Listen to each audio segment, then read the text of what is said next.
Mm. Ja, hallo und herzlich willkommen. Heute schauen wir uns die Pick- und Ban-Phase der Weltmeisterschaften von League of Legends an und wie sie allgemein funktioniert im kompetitiven Bereich. Was wir hier gleich sehen, hier unten, ist das Layout für die Pick- und Ban-Phase. Die Pick- und Ban-Phase ist eine der wichtigsten Phasen, wenn einige sagen bereits schon so wichtig wie das Spiel selbst. In dieser Phase wird entschieden, welche Champions gepickt werden, welche gebannt werden und welche Komposition aufgebaut wird. Zuerst kurz zum Ablauf. Wir haben hier im oberen Bereich die Bans, das sind total 5 pro Team. Unten sehen wir die Positionen von Toplane zu Jungle, zu Midlane, zu ADC und zu Support. Die Champions können frei gepickt werden und in der letzten Phase nochmals unter dem Team ausgetauscht werden. Auf der linken Seite haben wir die Blue Side, welche unten links auf der Minimap ist. Und auf der rechten Seite die Red Side, die oben rechts auf der Minimap ersichtlich ist. Es beginnt die Blue Side mit dem ersten Ban und dann geht es hin und her. Also zuerst bannt Blue Side, dann Red Side, dann Blue Side, dann Red Side, dann Blue Side, dann Red Side. Dann ist die erste Banphase vorbei und es wird der erste Champion gepickt von der blauen Seite. Das wäre in diesem Fall hier. Xiaohu kann seinen Champion wählen. Wenn er fertig ist, wird auf der roten Seite 2 Champions gepickt. Die sind dann hier. Dann wird auf der linken Seite wieder 2 Champions gepickt. Und dann hier ein dritter. Dann startet die zweite Bannphase. Hier wird zuerst die rote Seite einen Champion bannen, dann die blaue, dann wieder die rote und wieder die blaue. Nachher kann das rote Team seinen vorletzten Pick nehmen und danach die blaue Seite seine letzten 2. Und somit hat am Schluss die rote Seite noch den letzten Pick, den er tätigen kann. Für die Pick- und Bannphasen haben die Teams jeweils 30 Sekunden Zeit. Dies sieht man hier unten in dem blauen Balken jetzt, der dann von der Seite in die Mitte läuft und dann ist die Zeit vorbei. Nochmal zurück zum Start. Es gibt die blaue und die rote Seite. Beide haben ihre Vor- und Nachteile. Meistens ist die blaue Seite etwas beliebter. Vom Pick und Ban her hat die blaue Seite den Vorteil, dass sie den ersten Pick tätigen darf. Also sie kann einen Super Pick oder einen Meta Pick als erstes wählen. Die rote Seite hat den letzten Pick, mit dem sie nochmals Einfluss nehmen kann auf die Teamcomp des Gegners. Gut, wie entscheidet sich jetzt, wer rote und wer blaue Seite ist? Ja, wenn es so wie in der Gruppenphase ein Hin- und ein Rückspiel gibt, dann wird jedes Team einmal rote Seite starten und einmal blaue Seite. Ja, wenn es dann in die höheren Brackets geht, wo Matches auch mal aus 5 Spielen bestehen, darf das höher gesiedete Team die Seite wählen, also das Team, welches besser klassiert ist oder in der Gruppe besser abgeschnitten hat. Ab dem Halbfinale wird es dann per Münzwurf entschieden. Dies gilt einfach für das erste Spiel. Die kommenden Spiele darf das Team die Seite wählen, welches die Runde zuvor verloren hat. Sobald die Spieler Platz genommen haben, beginnt das Spiel mit der Bannphase. Aber was ist eigentlich wichtig in der Bannphase? Die Teams versuchen auf das andere Team zu reagieren.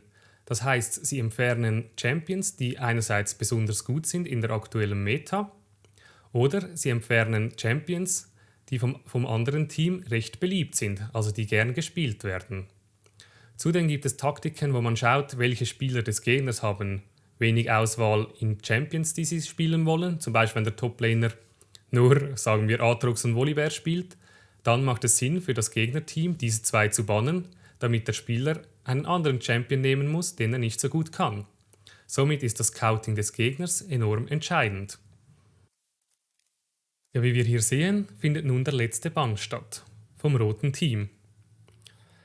Jetzt ist die Frage für das blaue Team, was für einen Champion wählen sie? Meistens wird das ein sogenannter Safe oder ein Flex-Pick sein.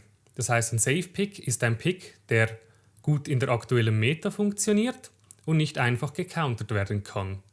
Oder ein Flex-Pick, das heißt ein Pick, der auf einer anderen Rolle auch gespielt werden kann. Wie wir hier sehen, wird dann gleich Lee Sin eingeloggt werden. Lee Sin ist im Moment ein starker Jungler und kann schlecht gecountert werden und funktioniert im Early gut. Und könnte im Notfall auch als Flex auf die Toplane verschoben werden. Ja, nun geht das Ganze mit Pick und Ban so weiter, wie wir am Anfang gesehen haben. Die Teams probieren in der Regel eine von drei verschiedenen Teamkompositionen zu wählen. Als erstes gibt es die Early Game Komposition. Das heißt, das Team versucht Champions zu picken, die auf der Lane stark sind, schnell im Jungle, um somit einen Goldvorteil gegenüber dem gegnerischen Team zu generieren und somit das Spiel im Midgame an sich zu reißen und dann womöglich schon beenden zu können, ohne dass das gegnerische Team sich groß wehren kann. Als zweites gibt es die Teamfight-Komposition 5 gegen 5. Diese versucht eine Komposition zusammenzustellen, die in einem direkten Kampf 5 gegen 5 Leute am besten funktioniert. Drittens gibt es die Split-Push-Komposition. Die Split-Push-Komposition legt sich darauf aus, dass ein starker Laner auf der Sidelane in die gegnerische Base reinpusht. Gut. Und das restliche Team sich irgendwo Midlane positionieren kann und auch dort Druck aufbaut und ein gutes Disengage-Potenzial hat, also sich gut aus dem Kampf entfernen kann. Somit versuchen die beiden Teams, eine der jeweiligen Kompositionen zusammenzustellen und die Gegner versuchen dies, wenn möglich, zu verhindern und die besten Picks dafür wegzubannen oder auch selbst zu nehmen und so vielleicht auch etwas ihre eigene Komposition kaputt machen. Darum ist eigentlich diese Phase auch sehr entscheidend für das Spiel und kann auch zu einer gewissen Vorentscheidung führen. Ja, eine spezielle Erwähnung bedarf es auch noch zwei speziellen Sachen. Das ist einerseits die Cheese Comp oder der Cheese Pick. Das heißt, man nimmt zum Beispiel einen Champion oder eine Komposition, die man normalerweise nicht so spielen würde oder spielt, um einem überlegenen Gegner einen gewissen Vorteil zu nehmen. Das heißt, wenn man zum Beispiel Malzahar oder so etwas pickt, was eigentlich nie gepickt wird, kennt der Gegner das Matchup nicht so gut und kann es darum auch eher verlieren. Andererseits gibt es die Catch Comp, die darauf ausgelegt ist, mit dem Team einen Gegner auf der Sidelane abzufangen und diesen zu töten und somit eine Überzahl von eigenen Spielern auf der Karte zu forcieren. Ja, allgemein kann man sagen, dass nicht nur eine Komposition gespielt wird, sondern dass man versucht, mehrere miteinander zu verknüpfen, um ein besseres Ergebnis zu erreichen und eine Winning-Komposition zu picken. Dann gibt es auch noch die Comfort Champions.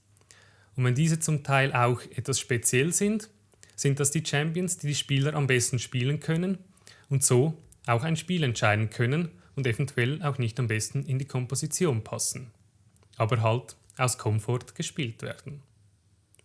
Sobald wie jetzt alles gepickt ist, können die Positionen noch getauscht werden. Dies bis 20 Sekunden bevor das Spiel anfängt. Falls dieses Fenster verpasst wird, können Sie trotzdem tauschen. Es gibt aber eine Strafe für das nächste Spiel. Oder im Falle, dass es von einem Best of 5 das letzte Spiel ist, müssen die Champions so behalten werden, wie sie bei 20 Sekunden vor Schluss waren. Also ist es für die Team wichtig, dies nicht zu vergessen. Ja, ich hoffe, euch hat der Einblick in die Pick- und Ban-Phase gefallen und ich wünsche euch viel Spaß beim Zuschauen bei den Worlds.